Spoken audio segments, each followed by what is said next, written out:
السلام علیکم ناظرین اکرام پیش خدمت ہے کہانی 3/1۔ پچھلے دنوں جنوبی پنجاب کے ایک علاقے میں ایک ہولناک اجتماعی قتل کی واردات پیش آئی، جب ایک ہی خاندان کے تمام افراد کو سوتے میں موت کے گھاٹ اتار دیا گیا۔ پریس اور میڈیا نے اس واقعے کی بھرپور کوریج کی اور جتنے منہ اتنی باتیں کے مصداق تحقیقی جگادریوں نے اس واردات کے بارے میں اپنی عقل کے مطابق قیاس آرائیاں کی۔ بعد ازاں اس واقعے کے پس منظر کے حوالے سے جو شواہد اور حقائق سامنے آئے وہ آپ سب کے علم میں ہے۔ دنیا کے کسی بھی مسئلے اور تنازع کی جڑ کھودیں، وہاں زن، زر اور زمین میں سے کوئی ایک یا ایک سے زیادہ بیٹھے نظر آتے ہیں۔ ہمارے زمانے میں پریس اور میڈیا اتنا طاقتور نہیں تھا، بلکہ میڈیا کا تو دور دور تک نام و نشان سننے اور دیکھنے میں نہیں آتا تھا، اور پریس میں بھی وہی خبریں اپنی جگہ بنا پاتی تھیں جن کے پیچھے کوئی بڑا ایشو موجود ہوتا تھا۔ آج والی آسانی اور سہولت ہمیں میسر نہیں تھی۔ آپ بھی سوچ رہے ہوں گے کہ کہانی شروع کرنے کے بجائے میں نے کوئی اور ہی قصہ چھیڑ دیا ہے۔ ایسی بات نہیں ہے۔ دراصل اس تمہید کا مقصد زن، زر اور زمین کی ہلاکت خیزیوں کو اجاگر کرنا تھا۔ کوئی بھی کہانی یا داستان ان کے ذکر سے خالی نہیں۔ اب میں اصل واقعے کی طرف آتا ہوں۔ ایک روز میں تھانے میں بیٹھا روزمرہ کے امور نپٹا رہا تھا کہ مجھے بتایا گیا موضع شمشیر پور میں دوہرے قتل کی ایک واردات ہو گئی ہے۔ شمشیر پور ایک چھوٹا سا گاؤں تھا اور میرے تھانے کی حدود میں آتا تھا، اگرچہ وہ تھانے سے 4 میل کے فاصلے پر تھا۔ ان دنوں تھانوں کی تعداد اتنی زیادہ نہیں ہوا کرتی تھی جتنی کہ آج کل ہے، اور تھانوں کے اندر موجود نفری کا بھی آج کل کی نفری سے کوئی مقابلہ نہیں تھا۔ اگر مقابلہ ناگزیر بھی ٹھہرے تو یہی کہنا مناسب ہوگا کہ یہ مقابلہ ہاتھی اور چوہے کے مابین ہے۔ میں نے اطلاع کنندہ کو فوراً اپنے پاس بلا لیا۔ اس شخص کا نام بشیر لوہار تھا اور وہ موضع شمشیر پور ہی کا رہنے والا تھا۔ وہ عام سی شکل صورت اور متناسب بدن کا مالک تھا۔ اس نے چھوٹی سی داڑھی بھی رکھی ہوئی تھی۔ عمر یہی کوئی 45 سال کے قریب رہی ہوگی۔ میں نے بشیر لوہار سے سوال کیا، ہاں بھائی، کون کون قتل ہوا ہے؟ وہ دونوں سگے بھائی تھے تھانے دار صاحب، وہ دکھی لہجے میں بولا۔ بڑے کا نام فیاض اور چھوٹے کا ریاض تھا۔ دونوں گبرو تھے جی۔ تمہارا ان دونوں سے کیا رشتہ ہے؟ میں نے اس کی آنکھوں میں دیکھتے ہوئے پوچھا۔ اس کے انداز سے مجھے اتنا اندازہ تو ہو گیا تھا کہ وہ مقتولین کا باپ نہیں ہو سکتا تھا۔ ہاں، البتہ چاچا، ماما، تایا وغیرہ میں سے کوئی ہو سکتا تھا۔ بشیر لوہار کے جواب نے میرے آخر الذکر اندازے کی بھی نفی کر دی۔ اس نے دل گرفتہ انداز میں بتایا، میری ان سے کوئی رشتہ داری نہیں تھی جناب، بس یہ سمجھ لیں کہ ہم سب ایک ہی گاؤں سے تعلق رکھتے ہیں، میں ان کا پڑوسی ہوں جی۔ پڑوسی؟ میں نے ٹھہرے ہوئے لہجے میں کہا، کیا تم اکیلے ہی یہ اطلاع دینے آئے ہو یا مقتولین کا کوئی قریبی عزیز بھی تمہارے ساتھ ہے؟ میں اکیلا نہیں ہوں جی، 2 بندے باہر برآمدے میں بھی بیٹھے ہوئے ہیں، اس نے جواب دیا، لیکن ہم میں سے کوئی بھی فیاض اور ریاض کا رشتہ دار نہیں۔ وہ دراصل بات یہ ہے جناب کہ وہ لمحے بھر کو متوقف ہوا، پھر اضافہ کرتے ہوئے بولا، ان کے گھر میں ایسا کوئی بھی نہیں جو اس واقعے کی رپورٹ کرنے آپ کے پاس آتا۔ وہ دونوں تو قتل کر دیے گئے، باقی گھر میں ان کی ماں زاہدہ ہے یا پھر چھوٹا بھائی فرمان علی ہے جس کی عمر 3 سال کے قریب ہے۔ اوہ، میں نے متاسفانہ انداز میں کہا، کیا ان کا باپ موجود نہیں؟ نہیں جی، بشیر لوہار نے نفی میں گردن ہلائی، فتح محمد کا انتقال ہو چکا ہے۔ ٹھیک ہے، میں نے ٹھہرے ہوئے لہجے میں کہا، میں ابھی تم لوگوں کے ساتھ شمشیر پور چلتا ہوں، تم ابھی باہر برآمدے میں بیٹھو، اور ہاں یہ تو بتاؤ تم تینوں شمشیر پور سے یہاں کیسے پہنچے ہو؟ شمشیر پور اور میرے تھانے کے بیچ لگ بھگ 4 میل کی مسافت حائل تھی، اور ظاہر ہے وہ پیدل چل کر تو نہیں آئے ہوں گے۔ بشیر لوہار نے میرے استفسار پر بتایا، جی ہم تانگے میں بیٹھ کر آئے ہیں، باہر اصغر اور صدیق موجود ہیں، جن میں صدیق ایک کوچوان ہے، ہم اسی کے تانگے میں سوار ہو کر یہاں پہنچے ہیں۔ کیا اس تانگے میں مزید 2 افراد کے بیٹھنے کی گنجائش ہے؟ میں نے پوچھا۔ وہ اس بات میں گردن ہلاتے ہوئے بولا، جی ہاں، بہت آسانی سے گنجائش نکل آئے گی۔ میں نے بشیر کو باہر برآمدے میں بیٹھنے کو کہا اور کانسٹیبل مراد علی کو اپنے پاس بلا لیا۔ مراد میرے تھانے کا ایک ہوشیار اور چاقو چوبند اہلکار، اسی لیے میں نے اسے اپنے ساتھ شمشیر پور لے جانے کا فیصلہ کیا تھا۔ وہ میرے کمرے میں آیا تو میں اسے روانگی سے متعلق مختلف ہدایات دینے لگا۔ تھوڑی دیر کے بعد ہم سب صدیق کوچوان کے تانگے میں بیٹھے موضع شمشیر پور کی جانب رواں۔ اس سفر کے دوران میری اصغر، صدیق اور بشیر سے اس واردات کے حوالے سے بات چیت جاری رہی تھی، اور میں کافی مفید باتیں جاننے میں کامیاب رہا تھا۔ کچھ ہی دیر میں ہم اپنے مطلوبہ گاؤں پہنچ گئے۔ جیسا کہ میں نے پہلے بتایا، شمشیر پور ایک چھوٹا سا گاؤں تھا۔ اس گاؤں میں بمشکل 80-90 گھر آباد ہوں گے۔ میرا تھانہ حافظ آباد پنڈی بٹھیاں روڈ پر واقع تھا اور وہاں سے ایک کچا راستہ شمشیر پور کی طرف آتا تھا۔ یہ کچا راستہ شمشیر پور کے اندر سے گزر کر جنوب میں چک میرا نامی ایک گاؤں تک جاتا تھا۔ اس راستے کی خوبصورتی یہ تھی کہ اس کی دونوں جانب سرسبز لہلہاتے کھیتوں کا سلسلہ تا حد نگاہ پھیلا دکھائی دیتا تھا، اور راستے کے ایک پہلو میں کسی چھوٹی نہر کے سائز کا ایک کھالا بھی بہتا تھا جسے مقامی دیہاتی زبان میں سوا کہا جاتا ہے۔ یہ سوا اپنے دائیں بائیں کے کھیتوں کو سیراب کرتا تھا، یا پھر موسم گرما کی تپتی سلگتی دوپہر میں گاؤں کے نوجوان اور جوان اس میں نہاتے تھے۔ آج کل گلابی جھاڑے کے دن تھے، لہٰذا اس سوئے کے لیے راوی چین ہی چین لکھ رہا تھا۔ ہم گاؤں میں داخل ہوئے اور سیدھے اس مقام پر پہنچ گئے یہاں دوہرے قتل کی یہ واردات ہوئی تھی۔ وہ دراصل مویشیوں والا ایک باڑہ تھا جو مقتولین کے گھر کے پچھواڑے میں واقع تھا۔ ہم یکے بعد دیگرے تانگے سے نیچے اترے، پھر میں بشیر لوہار کی رہنمائی میں مذکورہ باڑے کے اندر داخل ہو گیا۔ جب ہم تانگے کو چھوڑ رہے تھے تو میں نے باڑے کے دروازے پر درجن بھر افراد کا جمگٹا دیکھا تھا۔ ہم پر نگاہ پڑتے ہی وہ دائیں بائیں چھٹ گئے تھے، لہٰذا ہمیں ان سے کچھ بھی نہیں کہنا پڑا تھا۔ پولیس کی وردی کی اپنی ہی ایک زبان ہوتی ہے۔ باڑے کے صحن میں پہلو بپہلو 2 چارپائیاں بچھی ہوئی تھیں۔ ان دونوں چارپائیوں پر 2 لاشیں ڈھکی نظر آ رہی تھیں۔ ظاہر یہی ہوتا تھا کہ انہیں بعد میں چادروں سے ڈھانپا گیا تھا۔ میرے حکم پر کانسٹیبل مراد علی نے لاشوں کے اوپر سے چادریں ہٹا کر انہیں قابل مشاہدہ و قابل معائنہ بنایا۔ بشیر لوہار نے کچھ غلط نہیں کہا تھا۔ فیاض اور ریاض نامی وہ دونوں بھائی گبرو تھے۔ فیاض کی عمر میرے اندازے کے مطابق 22 سال رہی ہوگی، جبکہ ریاض لگ بھگ 19 کا نظر آتا تھا۔ بعد ازاں میرا یہ اندازہ درست ثابت ہوا کہ فیاض ریاض سے 3 سال بڑا تھا۔ دونوں الگ الگ چارپائیوں پر زندگی سے خالی پڑے تھے کہ ان کے وجود کے بالائی حصوں کا کھانا خراب کر دیا گیا تھا۔ دونوں کی لاشیں خون میں لت پت تھیں۔ جسم کے اوپری حصوں خصوصاً سر، چہرہ، گردن، سینہ اور دیگر اعضاء کو کلہاڑی کے متعدد وار کر کے زخموں سے چور کر دیا گیا تھا۔ سب سے زیادہ خطرناک کٹ کھوپڑی اور گردن پر نظر آ رہے تھے، جو یقیناً ان کی موت کا سبب بھی تھے۔ ان لاتعداد گھاؤں سے خارج ہونے والے خون نے ان کی لباسوں کے علاوہ چارپائیوں پر بچھے ہلکے پھلکے بستروں کو بھی پوری طرح رنگین بنا دیا تھا۔ موسم کی خنکی نے خارج شدہ خون کے جمنے میں اچھی خاصی مدد دی تھی۔ وہ ماہ اکتوبر کے ابتدائی ایام تھے۔ دن میں موسم خاصا خوشگوار رہتا تھا، لیکن جیسے ہی دن ڈھلنے لگتا فضا میں ہلکی ٹھنڈک شامل ہو جاتی اور رات میں لازماً کچھ نہ کچھ اوڑھ کر سونا پڑتا تھا۔ خاص طور پر کھلے آسمان کے نیچے رات بسر کرنے والوں کو تو چادر یا خیس وغیرہ کی ضرورت محسوس ہوتی تھی۔ مجھے یہ دیکھ کر حیرت ہوئی کہ دونوں مقتول بھائی بغیر کچھ اوڑھے سوئے ہوئے تھے۔ میں نے تھوڑی دیر پہلے ان کے اوپر سے جو چادریں ہٹوائی تھیں وہ ان کا اوڑھنا نہیں تھیں۔ میں نے یہ معلوم کر لیا کہ لاش کی دریافت کے بعد ڈھانپنے کے لیے ان پر وہ چادریں ڈالی گئی تھیں۔ یا تو قاتل ان کے اوڑھنے کے کپڑے ساتھ لے گیا تھا، یا پھر انہوں نے کوئی کپڑا اوڑھنے کی ضرورت ہی محسوس نہیں کی تھی۔ ہر 2 صورت میں صورتحال بڑی پر اسرار، حیرت انگیز، گمبھیر اور خاصی الجھی ہوئی تھی۔ اس سے بھی زیادہ تشویشناک اور قابل غور بات یہ تھی کہ دونوں بھائیوں کی جانب سے کسی مزاحمت کے آثار نظر نہیں آتے تھے۔ جب کسی شخص پر کلہاڑی کے وار کیے جاتے ہیں تو چاہے وہ سویا ہوا ہی کیوں نہ ہو، کچھ نہ کچھ مزاحمت ضرور کرتا ہے۔ پھر یہ 2 افراد کے قتل کا معاملہ تھا، اس میں تو مزاحمت کی کوشش واضح طور پر دکھائی دینا چاہیے تھی۔ یوں محسوس ہوتا تھا کہ وہ دونوں رضاکارانہ طور پر قتل ہوئے تھے۔ وہ دونوں بڑی شرافت سے آنکھیں بند کیے لیٹے تھے۔ قاتل آیا، تیز دھار کلہاڑی کے پے در پہ وار کر کے انہیں موت کے گھاٹ اتارا اور واپس چلا گیا۔ انہوں نے اس جلگار کے خلاف اف تک نہ کی، حتیٰ کہ ان کی لاشوں نے بھی بڑے صبر اور برداشت کا مظاہرہ کیا۔ درجنوں مہلک وار کھا کر وہ ٹس سے مس نہ ہوئی، جبکہ فطری رد عمل اس بات کا متقاضی تھا کہ ہر وار پر ان کے بدن تڑپتے اور پھڑکتے، اور اس دوہرے قتل کی واردات میں سوچنے اور سمجھنے کے لیے بہت کچھ تھا، اور ان لمحات میں میرا ذہن بڑی تیزی سے کام کر رہا تھا۔ یہ صورتحال مجھے کسی بھی طور ہضم نہیں ہو رہی تھی۔ مجھے یقین تھا کہ دال میں کچھ کالا ضرور ہے، بلکہ امکان اس بات کا تھا کہ پوری دال ہی کالی ہے۔ ایسا ہونا ممکن نہیں تھا کہ وہ کچھ اوڑھے بغیر کھلے آسمان کے نیچے سوئے ہوں۔ اس کا مطلب یہ تھا کہ قاتل ان کے اوڑھنے اپنے ساتھ لے گیا تھا۔ دوسری بات یہ بھی طے تھی کہ ان دونوں بھائیوں کو ایک سوچی سمجھی انتقامی سازش کے تحت موت کے گھاٹ اتارا گیا تھا، اور عین ممکن تھا جب ان پر کلہاڑیاں برسائی جا رہی تھیں تو ان لمحات میں وہ لوگ گہری اور بے خبری کی نیند میں سوں۔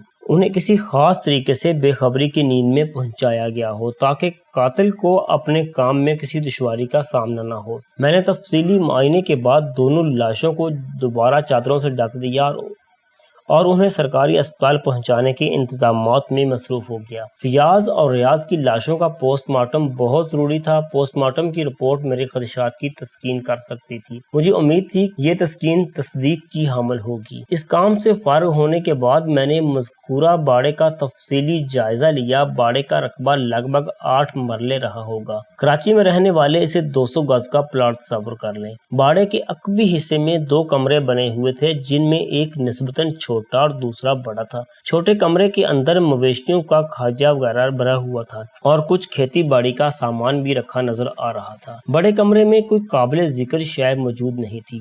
اس کی حالت سے اندازہ ہوتا تھا کہ بوقت ضرورت وہاں مویشیوں کو پارک کیا جاتا تھا۔ دونوں کمروں کے ٹیکنیکل معائنے کے بعد میں کشادہ صحن میں نکل آیا جس کی ایک دیوار کے ساتھ 4 مویشی موجود تھے۔ ان میں 2 بیل اور 2 بھینسیں تھیں۔ ایک بھینس کالی اور دوسری بھوری تھی۔ یہ چاروں بے زبان جانور اپنی کنڈلیوں پر بندھے خاصے افسردہ دکھائی دیتے تھے۔ صحن کے دوسرے کونے میں 2 بکریاں اور ایک بکرا بھی بندھا ہوا نظر آیا۔ اس باڑے میں داخلے کے 2 دروازے تھے جن میں سے ایک بڑا اور دوسرا چھوٹا تھا۔ مقتولین کا گھر گلی کے آخری کنارے پر واقع تھا، یعنی یہ ایک کارنر کا مکان تھا جسے 2 گلیوں کا ساتھ میسر تھا۔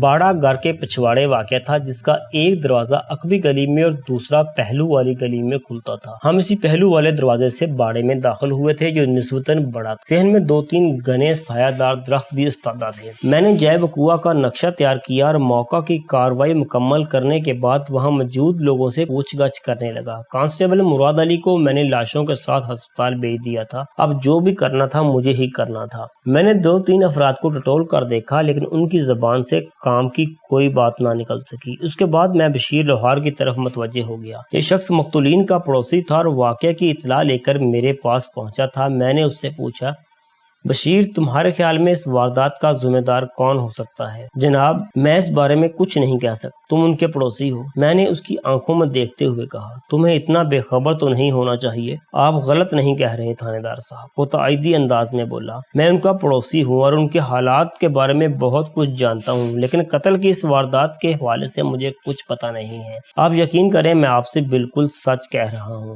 ٹھیک ہے، میں نے فی الحال تمہاری بات کا یقین کر لیا ہے، میں نے ٹھہرے ہوئے لہجے میں کہا۔ اب یہ بتاؤ اس واردات کا سب سے پہلا شاہد کون تھا؟ اس نے الجھن زدہ نظروں سے مجھے دیکھا۔ میری بات کا آخری حصہ شاید اس کے پلے نہیں پڑا۔ میں نے فوراً وضاحت کرتے ہوئے کہا، میں یہ پوچھ رہا ہوں کہ ان دونوں بھائیوں کی لاشوں کو سب سے پہلے کس نے دیکھا تھا؟ منظور موچی نے، اس نے مضبوط لہجے میں کہا۔ منظور بازو والی گلی سے گزر رہا تھا کہ باڑے کے کھلے ہوئے دروازے میں سے اس کی نظر اندر صحن میں چلی گئی جہاں بچھی ہوئی چارپائیوں پر دونوں بھائی خون میں لت پت پڑے تھے۔ اس نے تھوڑے توقف کے بعد ایک جھرجھری لی، پھر اپنی بات کو آگے بڑھاتے ہوئے بولا، میری دکان گھر کے اندر ہی سامنے والے حصے میں ہے اور سارا گاؤں جانتا ہے کہ میں صبح سویرے اپنی دکان پر بیٹھ کر کام شروع کر دیتا ہوں۔ میرا اور مقتولین کا گھر ایک دوسرے سے جڑا ہوا ہے اور میری دکان کے دروازے اور ان کے گھر کے دروازے میں چند فٹ کا ہی فاصلہ ہے۔ ان کے گھر میں داخل ہونے والا ہر شخص میری نظر میں رہتا ہے۔ منظور موچی نے باڑے میں خونی منظر دیکھ کر مقتولین کے گھر کی طرف دوڑ لگائی تھی اور اس سے پہلے کہ وہ گھر کا دروازہ کھٹکھٹاتا میری اس پر نگاہ پڑ گئی۔ میں نے اسے بڑی پریشانی کے عالم میں دیکھا۔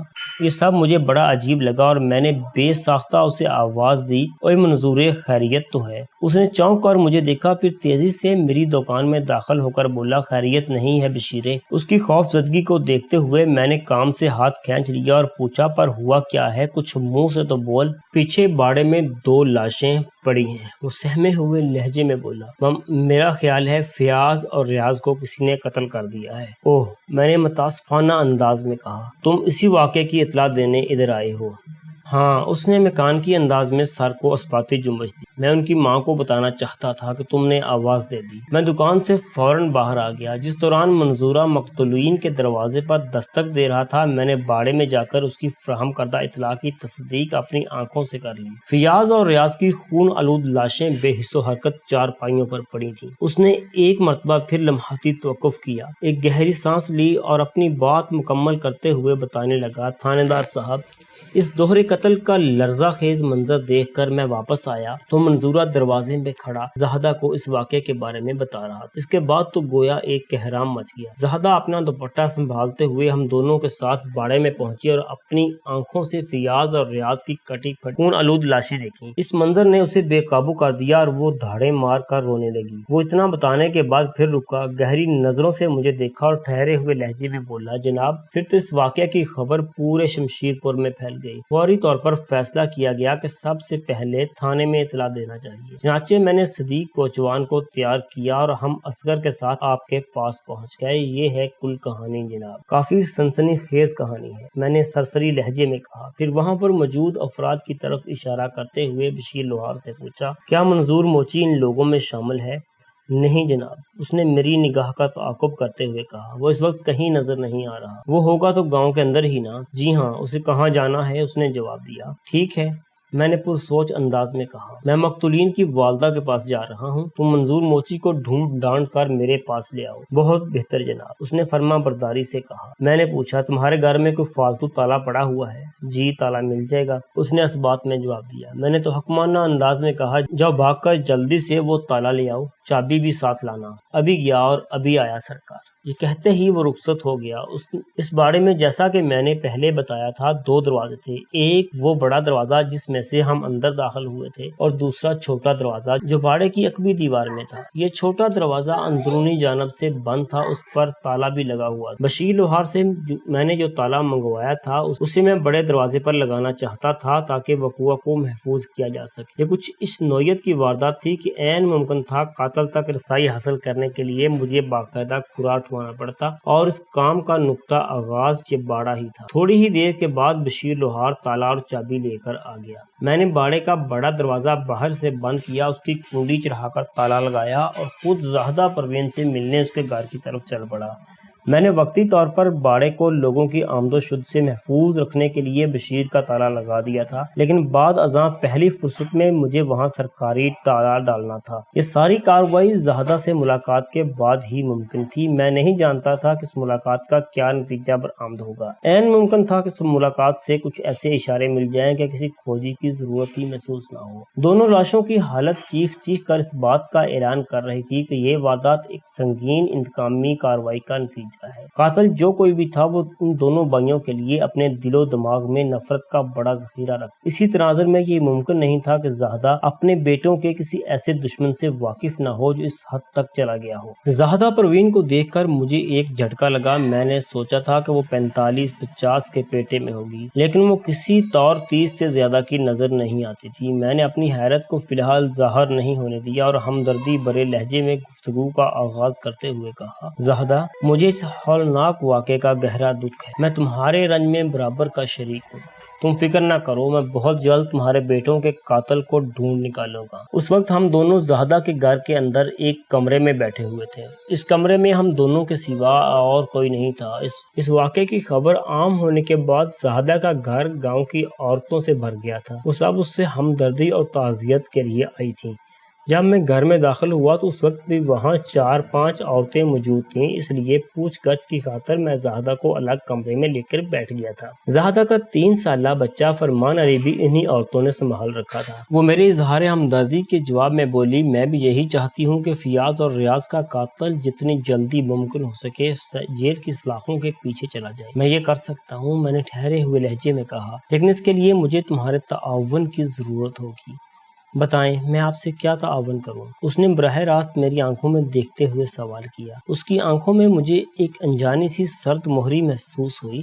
اس کے 2 بیٹوں کو بڑے بےایمانہ انداز میں موت کے گھاٹ اتار دیا گیا تھا۔ اس اندھوناک موقع پر ایک ماں کا جو فطری رد عمل ہونا چاہیے تھا وہ مجھے زاہدہ کے انداز و تاثرات میں کہیں دکھائی نہیں دیتا تھا۔ وہ رو رہی تھی اور پریشانی اور دکھ کا اظہار کر رہی تھی، رنجیدہ اور دکھی نظر آنے کی کوشش کر رہی تھی، لیکن اس کی آنکھوں میں موت کا دیا ہوا داغ کہیں دکھائی نہیں دیتا تھا۔ وہ آنکھیں کرب اور اذیت کے مفہوم سے خالی تھیں۔ تمہارے تعاون کے بغیر میرے لیے ایک قدم بھی اٹھانا ممکن نہیں۔ میں نے اس کی آنکھوں میں دیکھتے ہوئے گہری سنجیدگی سے کہا، تم مجھے بتاؤ گی کہ ان دونوں بھائیوں کو کس نے قتل کیا؟ اگر مجھے قاتل کا پتہ ہوتا تو میں جا کر اسے گردن سے نہ پکڑ لیتی، وہ بگڑے ہوئے لہجے میں بولی۔ آپ بھی عجیب بات کر رہے ہیں تھانے دار صاحب۔ میں نے کوئی عجیب بات نہیں کی ہے زاہدہ، میں نے بدستور ٹھہرے ہوئے لہجے میں کہا۔ تم اس وقت دکھی اور پریشان ہو، اس لیے تمہیں ایسا محسوس ہوا ہے، ورنہ میں ایک لمحے کے لیے رکا اور ایک گہری سانس خارج کی اور اپنی بات مکمل کرتے ہوئے کہا،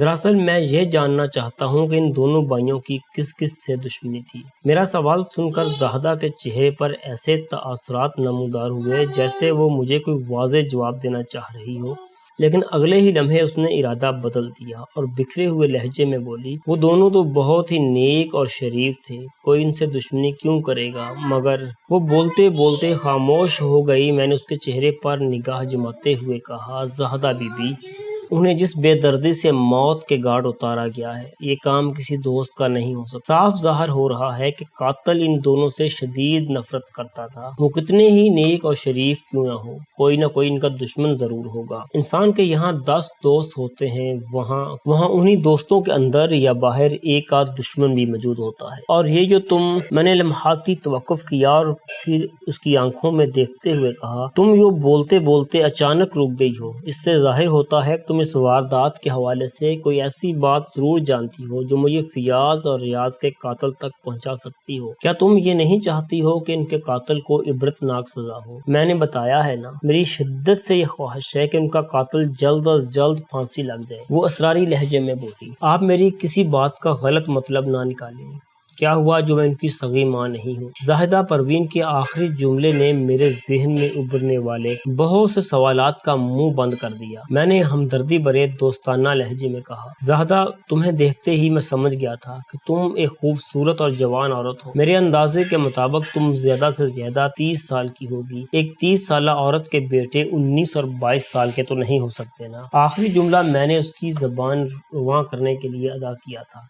وہ جلدی سے بولی، میں اس وقت 28 سال کی ہوں، میں فیاض اور ریاض کی سوتیلی ماں ہوں۔ فتح محمد نے 5 سال پہلے مجھ سے شادی کی تھی، لیکن افسوس کہ پچھلے سال وہ میرا ساتھ چھوڑ کر چلا گیا۔ ہم دونوں کی نشانی فرمان علی ہے۔ اتنا بتا کر اس نے افسردہ انداز میں گردن جھکا لی۔ مجھے اگر اس کی آنکھوں میں اپنے لگتے جگر کی ابتدائی جدائی کا غم نظر نہیں آیا تھا تو اس کا سبب یہی تھا کہ فیاض اور ریاض نے اس کی کوکھ سے جنم نہیں لیا تھا۔ جب اس زاہدہ کی سوگواری میں وہ تڑپ نظر نہیں آتی۔ زاہدہ 28 سال کی ایک بھرپور اور جوان عورت تھی، اس کی خوبصورتی میں کوئی کلام نہیں تھا، وہ بھرے بھرے بدن کی مالک ایک پرکشش عورت تھی۔ فتح محمد نے اگر بڑھاپے میں اس سے شادی کی تھی تو ایک بچے کا باپ بھی بن گیا تھا، تو اس کا اسباب زاہدہ کے حسن اور جوبن کی شکل میں نظر آتا تھا، لیکن یہ بات سمجھ میں نہیں آتی تھی کہ زاہدہ کو بوڑھے فتح محمد میں کیا دکھائی دیا تھا۔ میں نے زاہدہ کو مخاطب کرتے ہوئے کہا، فیاض اور ریاض تمہارے سگے بیٹے تھے یا سوتیلے، اس سے قطعی کوئی فرق نہیں پڑتا۔ میں اچھی طرح محسوس کر رہا ہوں کہ ان کی المناک موت نے تمہیں توڑ کر رکھ دیا ہے۔ میں تمہارے دکھ اور تکلیف کو سمجھ سکتا ہوں زاہدہ۔ آپ کا بہت بہت شکریہ تھانے دار صاحب۔ وہ گردن اٹھا کر میری آنکھوں میں دیکھتے ہوئے بولی۔ میں نے گہری سنجیدگی سے کہا، میں چونکہ تمہارے دکھ درد کو سمجھ رہا ہوں، اسی لیے چاہتا ہوں کہ فیاض اور ریاض کے قاتل کو قرار واقع سزا ملے۔ مجھے امید ہے کہ اگر تم مجھ سے مناسب تعاون کرو گی تو یہ کام آسانی سے ہو سکتا ہے۔ تھوڑی دیر پہلے تم نے ان کے دشمن کے حوالے سے جملہ نامکمل چھوڑ کر خاموشی اختیار کر لی۔ اگر تم مجھے یہ بتا دو کہ تمہارے ذہن میں کیا ہے تو وہ کوئی خاص بات نہیں۔ وہ میری بات پوری ہونے سے پہلے ہی بول اٹھی، بات خاص تھی یا عام، تم اس فکر میں نہ پڑو۔ میں نے دوستانہ انداز میں کہا، بعض اوقات ایک معمولی اور غیر اہم بات بھی نتیجہ خیز ثابت ہوتی ہے۔ تم مجھ سے کچھ نہیں چھپاؤ، میں تمہارا ہمدرد اور خیر خواہ ہوں۔ چند لمحات تک متذبذب رہنے کے بعد وہ ہچکچاتے ہوئے بولی، تھانے دار جی، دراصل میرا دھیان صفدر کی طرف جا رہا تھا۔ صفدر؟ میں نے چونک کر اس کی طرف دیکھا۔ یہ صفدر کون ہے؟ صفدر اسی گاؤں میں رہتا ہے، اس نے بتایا۔ فضول اور آوارہ گرد انسان ہے، مجھے تو وہ ایک آنکھ نہیں باتا۔ ٹھیک ہے، یہ صفدر بہت ہی بیکار شخص ہوگا، میں نے کوردنے والے انداز میں کہا، لیکن فیاض اور ریاض کے قتل کے سلسلے میں تمہارا دھیان صفدر کی طرف کیوں چلا گیا؟ اس کا مقتولین سے کیا تعلق ہے؟ مجھے واضح طور پر یہ محسوس ہو رہا تھا کہ زاہدہ کی زبان میں کوئی ایسا انکشاف ہونے والا ہے جو مجھے دونوں بھائیوں کے قاتل تک پہنچانے کا ذریعہ بن جائے گا۔ میں پوری توجہ سے اس کے بولنے کا انتظار کرنے لگا۔